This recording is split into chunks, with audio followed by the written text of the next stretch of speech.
Oh boy, take it away, Jonathan. Hey, happy Hanukkah, everybody. Or should I say happy Hanukkah? Oh Hanukkah, come light the menorah. I wish I had a dreidel that I was spinning here right now. Do you sing the song with your family when you guys light the candles?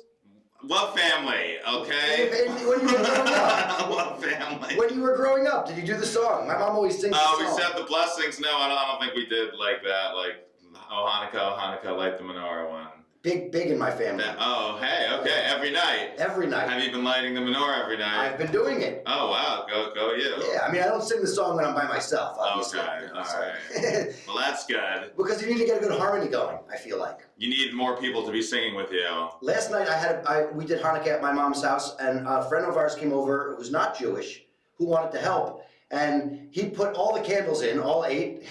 Oh, okay. Well, at least he's making the effort. Did you tell him it was only the 5th night last night? And right? then he only lit 5 of them before we did the prayer. He didn't know what this protocol was. So all right, no, because it's very confusing because you put them in like what is it? You put them in left to right, and then you light them right to left or something. All I know is the other way. You can't leave the goys alone with it. They need supervision. Okay, you always got to watch over them, especially around the menorah. Yeah, the Shabbos goy needs instruction. Okay, all right. I guess you gotta just not be too specific about it, but you don't have to worry about that for Hanukkah because it's not one of those holidays. I know. It's actually, even though it's like one of the most popular holidays with Jews and most well known, it's actually a minor holiday in the Jewish religion. Yeah. But it's the one that the kids, I think, or like the most because of all the presents and Well, they do like the present thing, for sure, which I actually think is something funny about Hanukkah. But Hanukkah's, before I get to that, Hanukkah's one of the only like holidays we really have that's not in the Bible. Oh, really? It's not in the Bible, Hanukkah. Hanukkah happened after the destruction of the Second Temple. Oh, okay. So it's not actually in the Torah. It's not in the Torah. It's not in the Bible. The story of the lights is not in there. No. And actually, these Maccabee books that they have, I guess that's where the story is, and it's more about like this military coup, like that they won, this military battle that they had, right? Where the Maccabees, this Jewish family, they had this battle and they fought like these Greek Syrians who were like taking over the land and stopping them from like practicing Judaism. They couldn't practice Judaism, so they revolted. So it's really about like a military win. That's what Hanukkah was really about. But they also this is what I wanted to do. Jew need to know about this week, because I do think Jew need to know that the oil story was only added in the Talmud after.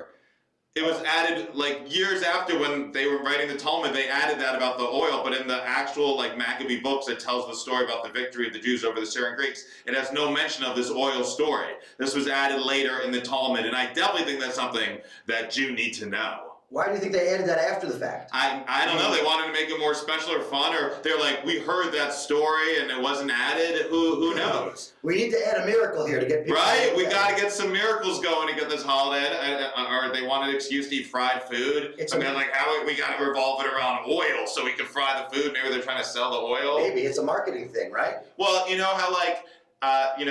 It is weird how they added that after, and I feel like a lot of people don't know that. Like I always thought that was just like a total part of the holiday. Right. But that's what I thought the holiday was, like the second part of that of the whole story. We survived, and then there was only enough oil to last one night in the temple. That's what the story that is added in the Talmud, but it's not in the original Maccabee books that tell this tale. And it's weird because Hanukkah, this was another instance where the Jews were trying to be kicked out of the land that is now known as Israel, and being persecuted for being Jewish, and they desecrated the temple. That's what it's really about, the rededication of the temple. After they got the land back, they rededicated the temple, and that's why they lit the oil. That's where the story came from. But they were trying to, the Greeks, the Syrian Greeks, they were trying to assimilate the Jews. They wanted the Jews to assimilate. So actually, I think it's kind of funny that then in the 1920s is when presidents really started getting involved in Hanukkah, because North American Jews wanted to celebrate around Christmas and get involved in the holiday spirit. So it's weird how a holiday that was about stopping assimilation got assimilated. Interesting, yeah, the irony is pretty thick there. Yeah, I really thought so as well. For Hanukkah, we got you hypocrisy! Oh, hey! So people love Hanukkah, you know, the dreidel story. I think we probably had to talk about it for sure because that was it. The Jews weren't allowed to study Torah. They weren't allowed to learn or anything. So what they do is they would be studying the Torah, and then if like the guards came or whatever, they would quickly take out the dreidel and be like, "Oh, we're not Jews. We're degenerate gamblers." You know, like it's all good. We're just gambling. None gimel. Hey. I tell you, I've always had a joke in my act about how Hanukkah is kind of like the weed holiday, especially now. This all makes sense that the story's all convoluted, that they added stuff later, like, oh, this would be a fun addition. I mean, because it really is all about the fried food, and you're gambling with chocolate, like it's definitely... You just love weed, and you make every holiday a weed holiday, Jordan. I think that's it. But this one is actually a weed holiday. Oh, this one is actually... I mean, I love the Hanukkah food. I had some latkes from Russ and Daughters. I also got the Russ and Daughters Fan Donut mashup, sufganiyot, which were incredible. They were so good, especially the black and white sufganiyot one. It was amazing. Loved every bite of it. I'm thinking about going to get some more even. Yeah. That place is amazing. The latkes were delicious. The sufganiyot, those are the donuts, right? Yeah, so the sufganiyot are the donuts. So one of the traditions of jelly donuts. Of Hanukkah is to eat fried foods. You know? Oh, yeah. And actually, I was reading up about sufganiyot, and this is something that like was made popular like in Israel really, where they wanted to change the Hanukkah food from latkes to sufganiyot. But the latkes were too good to put aside, so they have them together now. Well, they do, but no, they actually have it that like sufganiyot. This actually also happened in like the 1920s, where the sufganiyot, they were this labor union. What is it? Yeah, the National Labor Union that was formed in the 1920s. They wanted to like create more works for like bakers or something, so they had made these donuts, and then like they pushed them to become like super popular. Wow. And like now they serve them everywhere. They're delicious fried. You know, who doesn't? It's like a cross between like a beignet and a donut almost. And typically it's filled with like a strawberry or a raspberry jelly. But now people do like whatever they want to put inside them. But yeah, I thought that was really interesting about the commercial bakeries, that they wanted them to like be able to sell them like before like extend the season, because apparently like starting in September in Israel they start selling the sufganiyot. And they buy like shitloads of them. Sufganiyot saved the Jewish American workforce in the 20s. I mean, I don't know. In Israel, maybe. I don't know that, like, it did something, but they are delicious. I'm enjoying all the Hanukkah foods. I like them, but I'm going to say this right now. The latkes, they're also delicious. They're hard to put aside. And obviously, we say this every year when we talk about Hanukkah and latkes, but you do know the secret ingredient to making a good homemade latke, right? Schmaltz? 1 drop of blood that you get in. Okay, yes, you do like to say that when you're grating. When you're grating the potatoes, you got to be careful, because otherwise you'll cut yourself. But don't worry, it's a secret ingredient made with love. Okay, that really makes me worried. I will never be eating latkes or making them at the homeless shelter. I don't know, the sacrifices and all the different ways that they describe things in the Bible and the Torah. Some of that stuff gets pretty gory. 1 drop of blood. It definitely does. We were talking about that the other week. One more thing about sufganiyot. These were like some Polish donuts that have been around before. In Germany, I think they were called Berliners. And the name changed when they got to Israel, and sufganiyot apparently is like a spongy cake that's in the Talmud, and they took it from the Talmud. Yeah. It's all connected. It's all intertwined over here. I mean, I think you can all these sufganiyot. We can all agree also that if you want people to sit through a long, boring religious ceremony, promise them donuts afterwards, and they'll show up. Yeah, but Hanukkah doesn't really have one of those. It's a pretty short ceremony. You just light the candles, you say the little blessing, and like that's it. Have you seen the video of Jack Black singing the Hanukkah blessing? Oh no, I haven't. Yeah, it's really cool. You should check it out. I recommend everybody. Speaking of Hanukkah, I lit the menorah. Oh, you lit the menorah? I lit the menorah both nights. All the nights. Either by myself one night, I lit it with a girl, a non-Jewish girl. Had to show her the ways of Hanukkah. Okay. Happy Hanukkah. Got to teach it, pass it on. And then the guy Phil Risden, who produces How You Like Me Now, my other podcast, I lit it with him one night. Nice. Making it happen, bringing the Gentiles in to the Jews. Happy Hanukkah girls that I walk by. They look way too young. Well, speaking of lighting the Hanukkah candles, Kyrie Irving, who was recently in hot water for his anti-Semitic remarks, was recently playing in Detroit. Every time he went to the free throw line, the Detroit Pistons PA announcement, they put a giant Happy Hanukkah thing onto the Jumbotron Nice. every time he went to the free throw line. All right. Hey, good. Yeah. Did that distract him? Was he missing? He scored 38 points. I guess it really didn't hurt him at all. But I have to now he's like, appreciate- I gotta do this to show those Jews. But you have to appreciate the fact that even around the league, that people are like, hey, let's make sure people recognize the Jewish holiday, and let's troll Kyrie Irving a little bit. Yeah, screw that guy. He's got way too much attention. Not a fan. The other thing I watched this week, I watched there's finally another Hanukkah movie on the Hallmark Channel. Okay, you say that finally, like you've been waiting. Like, Well, oh my gosh, I thought, it was gonna be another 40 years, 40 nights between this. Well, because the Hallmark Channel is like all the holiday movies, and they're all pretty formulaic. They're all pretty much tear jerkers. It's more crying than Disney Plus on there. Okay, I don't watch a lot of these Hanukkah movies that are in the holiday movies. genre. They're all like the same. Like, all of them. Okay. They're all You're a big fan. You're into the genre. Well, no, they're all the same kind of movie. They're all these like stupid rom-coms. But now there's finally a Jewish one, and it's called Hanukkah on Rye. Hanukkah on Rye. All right. Hanukkah on Rye, and serve it up. And it's sort of like it's sort of a takeoff on the movie You've Got Mail. Okay, with Tom Hanks and Meg Ryan. Right, but so instead of two... Dave Chappelle, I think, is in that movie. He is. Yeah. So instead of two competing bookstores, it's two competing... Can you guess what the business is? Jewish delis? Jewish delis. Aye, they! Yes, and it's... And do they end up having a happy Hanukkah? Well, the crazy... One and all? Supposedly, it's like this new Jewish deli opening up down the block from a very well-established Jewish deli on the Lower East Side. Okay. Very clearly not shot in New York, this movie. It's not on the Lower East Side. Straight from Toronto. They gather in front of the deli every night to light the candles on this giant menorah with the entire community saying the prayer. Where does that happen? Whoa, not in my neighborhood. Not at all.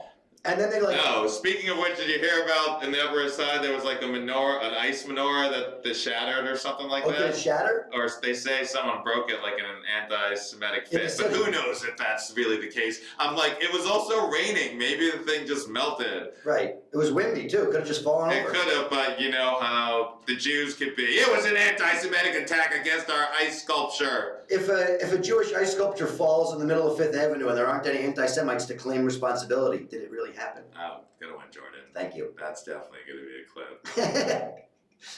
Hanukkah on Rye. I just think it's interesting that we have, there's all this anti-Semitism in the world, and we complain so much about all these Jewish tropes that people use against us. And yet when we make our own things and it has to be like a Jewish movie, it has to use the same kind of tropes. Yeah, they're tropes for a reason. It's because a lot of them are true. Why? But you said they worked at delis. They weren't like working at media control. No, they weren't working in the media. They control. That'd be great if they were just. We should make something like that where we're just the people that control the media with the two companies. They don't control the media in this movie. They control the latkes on the Upper West Side. Oh, hey, I love the latkes. They're delicious. I gotta get some more. I think I might go get some at Jonas Schimmel's after. It's also like one of those movies where they pay some big star to be in it. They're like really highly billed, but they're only one scene. Lisa Loeb is the. She's the big star. She wrote the Hanukkah song that's in it. Really? They have like a Hanukkah song. You say there's only 8 nights if you want to. Yes, exactly. They have like a Hanukkah song contest in the movie, and she wins. I'm definitely not watching this ever. But I can't believe you have that much free time to watch it, Jordan. Listen, it's research for the podcast. It was research for the podcast. My mom told me about it. My mom watched it. Oh, hey, it's like, bringing the family together. It's a family affair. My mom was like, "It's so cute." I'm like, "Okay." Oh, hey, I'm glad you guys could bond. I mean, listen, over the Hallmark Channel. I don't have any shortage of things to talk about with my mother because she's never. My mother doesn't have any opinion. She keeps to herself. Right. I've always maintained so. I could say that's true as well. Right. I can vouch for that.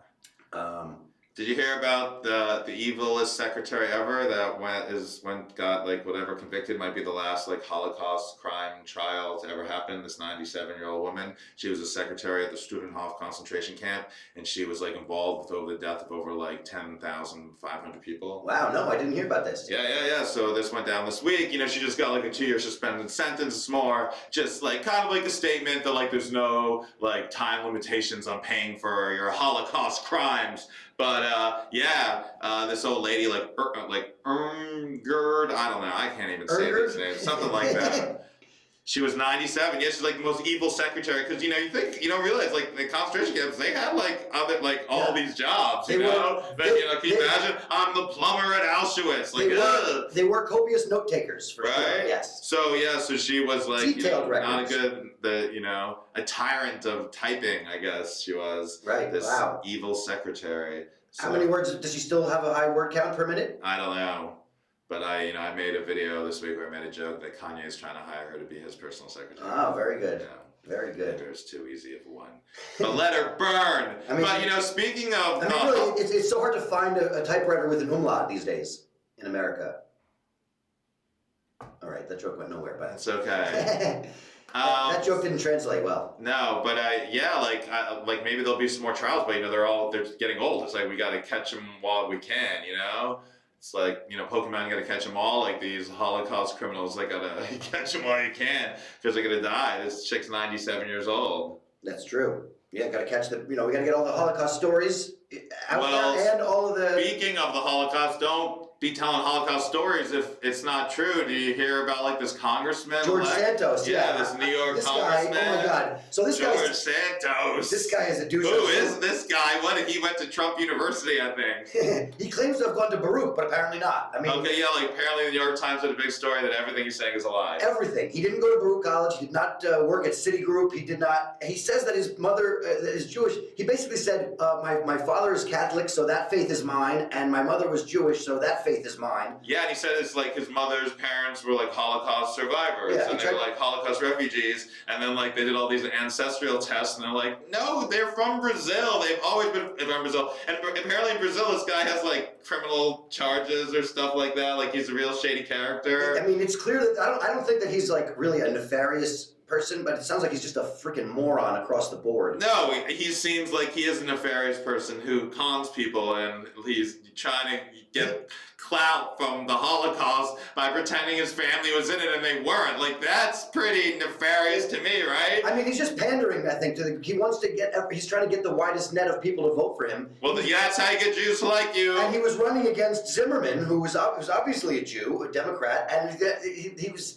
So, this guy... Okay, so he's just doing what he has to do to win. Who cares if he lies? That's nefarious as well. Apparently he's like the first... Why are you on this guy's side, Jordan? Apparently he's like the first openly gay Republican to be elected to Congress. And it's like, well, is that true? Is he gay? Oh, wow. I love it that this guy's everything. We're just catching on. Like, he's gay, he's a Holocaust survivor, he's, Latino, apparently. No, he really is that because he's from Brazil and that's been verified. But yeah, I don't know. And there's nothing they can do. He's going to be the congressman even though he lied about all this shit, right? Well, they're asking him to step aside. So. He got elected and all this stuff is coming out after the fact. Yeah, whoa, why aren't we doing our research in advance? That's what I want to know. Yeah, seriously. We gotta it's crazy. So yeah, I can't believe that. I couldn't believe when I was like, well, who's lying about having a Holocaust family? Like that's some twisted shit, dude. He also claimed that he had friends who died in the Pulse nightclub shooting. Oh wow! He claimed he said he ran an animal rescue charity that doesn't exist. Whoa! He said he owned all this rental property that he doesn't own. Yeah, he's a liar. There's a laundry list of things. Perfect for Congress in America. Yeah. He's gonna kill it. Even if he doesn't have any Jewishness in him.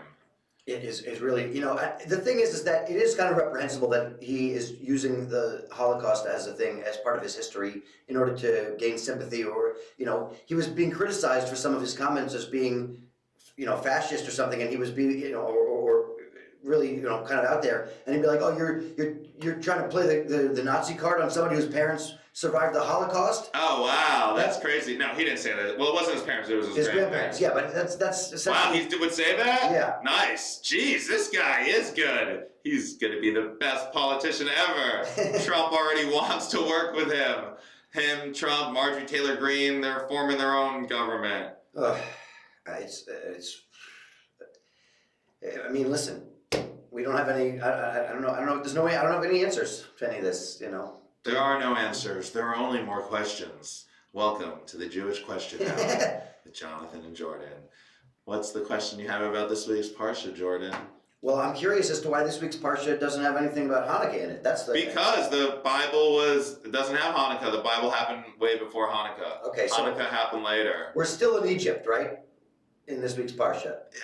Yeah, we're still in the region, like, I don't know if it's what Egypt is now, but yeah, like Egypt's involved. We're over there. It's about it's with Joseph. Right. So like I guess we didn't meet last week. I'm sure everybody missed us. Jordan was on a ski trip. Oh my gosh, because life for him is so hard. And his regular bi-yearly. I go with my dad twice a year. Twice a year, ski trip. So we didn't record, so we missed that portion. So now this is about Joseph, Jacob's kids, Yes. So Joseph got like kidnapped and he ended up in jail in Egypt, and then like the king.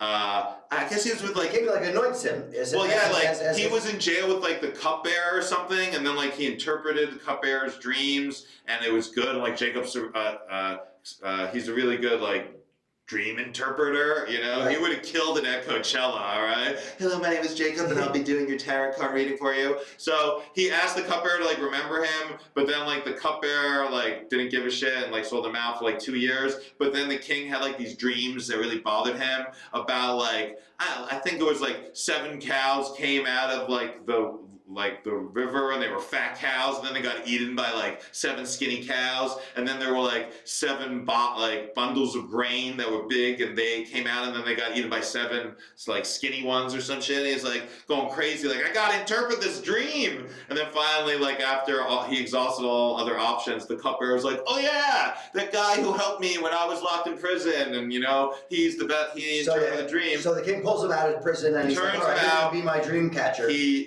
becomes the dream weaver. He's dream weaving for the king, and the king loves him, and he tells him it's gonna be a famine, and they gotta start like saving up, and they gotta like impose a tax. This is where people started hating Jews for imposing taxes now. He comes to impose tax, and because there's gonna be 7 good years and then 7 bad years. And this is when his brothers show up, right? So then, he's the king's advisor. I think the king he likes him. He's like, hey, you're the Jew for me, and he takes him, and then the brothers come. And they don't recognize him at first. Well, the brothers come, except for Benjamin, the youngest brother, because Jacob's like, last time I let you guys go with my youngest, he never came back. He doesn't trust them, so he keeps Benjamin. So yeah, they go. Jacob recognizes them, but they don't recognize him. Yeah. So he's like, oh, I got these guys. He's like, oh yeah. So throw me in a pit and see what happens. So then he's like, he accuses them of being spies or whatever. They buy grain, and then he puts the money back, and he tells them he doesn't believe them. That then if they want to prove that they're not spies, they have to go get Benjamin. They have to go get the youngest brother, and he keeps one of them. He keeps one of the brothers. And he's like, he's going to be my hostage until you come back with Benjamin. And he puts the money back that they bought for the grain, and then they find it, and they're like, oh, what's going on? They're all freaked out. He's messing with them. He's really punked, the original punked or whatever. It's finally.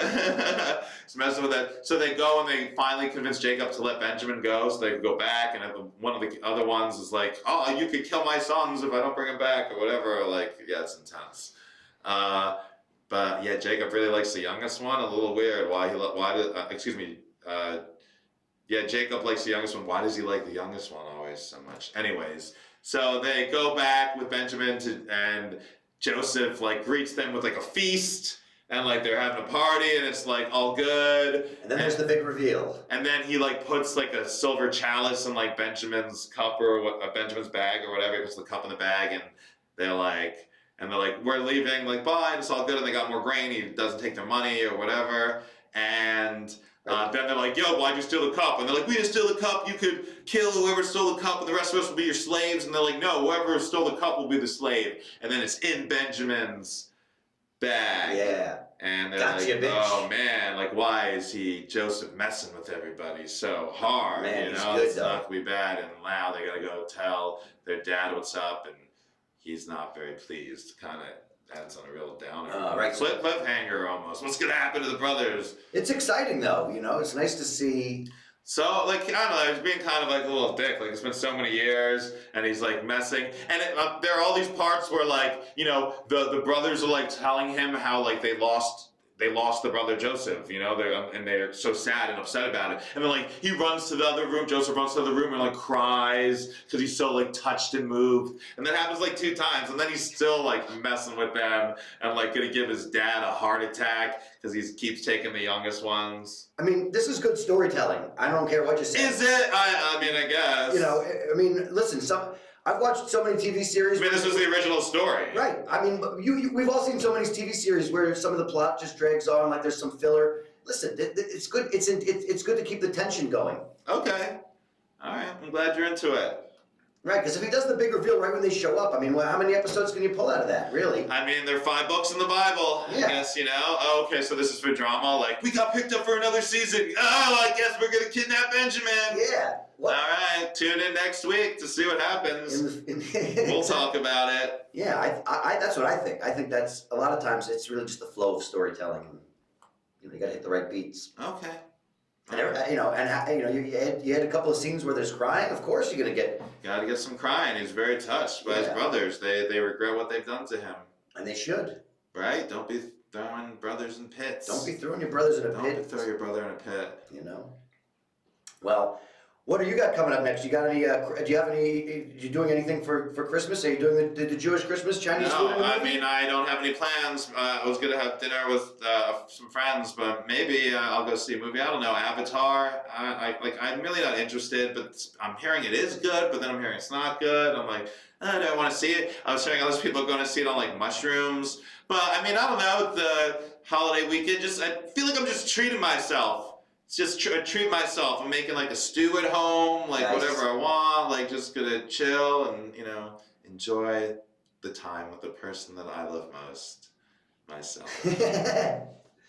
Well, I hope you have a Merry Christmas. Thank you. I hope you are having a happy Hanukkah. Yeah, I am. I've started assimilating because, you know, I feel like this is the Hanukkah where I'm like more Hanukkah than Hanukkah because I'm like, it just takes so much effort. I don't even have the patience for it anymore. You don't even have the. I'm too lazy for the I just want to go with the Hanukkah. It's just much easier. I'm gentiled out. That's it. I'm done. Well, we hope you guys have had a happy Hanukkah as well. And we hope you're following us on social media across all platforms, American Jew Podcast. You can check out our YouTube page. We almost got 1,000 followers on TikTok. That's amazing. That's great. And and you should check me out. And subscribe to our YouTube page, by the way, where you can watch this. You can watch the episode. You can see us. Oh my God, look at how great they look in real life. Waka waka. Check me out on social media at Jonathan Randall. Check out my other podcast, How You Like Me Now. You can find me on Instagram at BeatnikNudnik, and you can follow my other podcast, Where's the Grief? And that's it for our Hanukkah episode. Chag Sameach.